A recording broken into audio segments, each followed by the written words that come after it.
Hi everyone, delonewolf here and welcome back to the Sunday recap, my weekly vlog where I talk a little bit about my last week in games. As always, we'll start with some EVE Online and well, I played around average EVE Online despite the crazy heat wave that we had here in Belgium. So coming back home in temperatures of more than 30 degrees Celsius did mean that I had pretty low energy, but because of the mass test that CCP organized and I joined that one, I think my average playtime was still reached. I also did a little bit of exploration, mostly in the Explorers. I still think that that one gives a very easy time running 3 out of 10s and 4 out of 10s.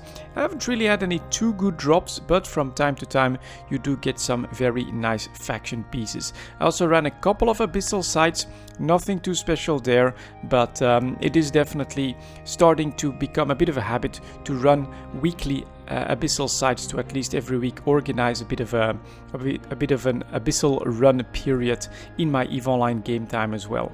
Next to all of that, I kept up with the blueprint copy business, of course. That is selling decently well, pretty normally. I am keeping up with just one trip to Jita a week though.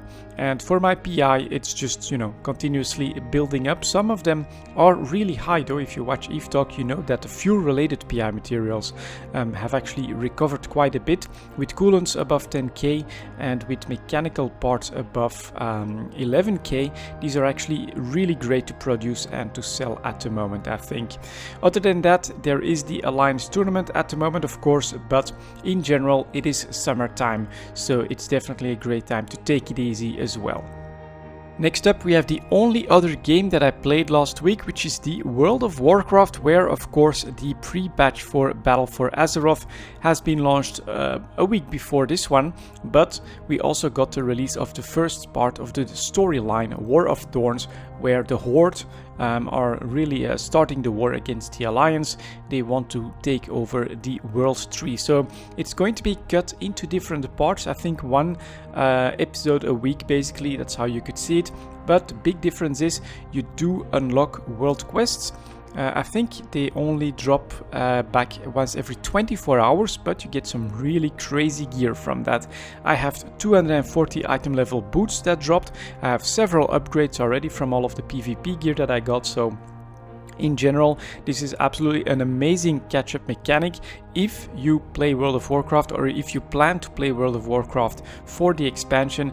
I do think that this is the right time to start, because you could still boost any character that you want to play up to 110. Then you can just do 4 world quests every 24 hours. It takes absolutely no time and you get really amazing gear from that. So you will definitely catch up by quite a little bit if you do this consistently. It's a very interesting thing that Blizzard is doing there. It's, I think, my first real pre-patch that I'm experienced at this point. It's definitely evolves quite a little bit. Keep in mind that I hadn't played World of Warcraft since Wrath of the Lich King.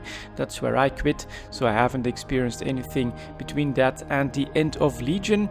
This one here, I think it's definitely fun. It allows you to keep in touch with the game without having to go completely hardcore or anything like that either. At this point, I basically put my character, I think it's called Darkshore, where those world quests are. I come online once a day, do my world quests. If I feel like playing a little bit more, I can go hunt for some bounties. So that is the new addition from war mode. If you manage to kill a certain number of people from the enemy faction without dying yourself, you become a bounty, which gives anyone that manages to kill you then the extra honor, which is pretty cool, of course. So yeah, very interesting time in the World of Warcraft. Definitely a change of pace from Legion and a nice run up towards the expansion coming on August 14th. I personally can't wait. I think it's going to be pretty cool to dive into that one, and for now I am sticking with my Elemental Shaman. It's definitely a lot of fun playing him as well. And that's it for this week, guys. Very short Sunday recap because of the weather conditions in Belgium. Thank you very much for watching, and I'll see you all next time.